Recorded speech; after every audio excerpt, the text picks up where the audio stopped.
Azərbaycan ailəsinin modeli dəyişibdir.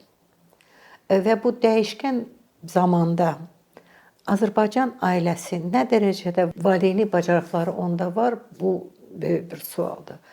Misal üçün, mənim heç vaxt yadımdan çıxmaz, bir neçə il bundan əvvəl bir UNICEF-in çox məşhur bir konsultantı gəlmişdi Azərbaycana. O Bakını gəzirdi və oturdu bu Fəvvarələr meydanında, McDonald's-ın qabağında oturdu və müşahidə eləyirdi.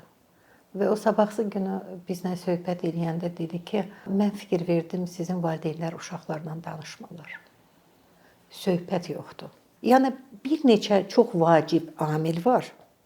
Valideynli bacarıqların olunması, mövcudluğu. İkincisi, uşaqlarla birgə kitab oxumaq, uşaqlarla düzgün ünsiyyət qurmaq.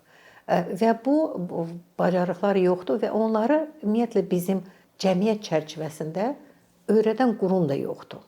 Və ona görə qalır ki, bircə məktəb. Amma məktəb də nə dərəcədə onu öyrədə bilər? Axı, məktəbdə işləyən müəllimlər də, gənc adamlar da, onlara kim bunu öyrədibdir?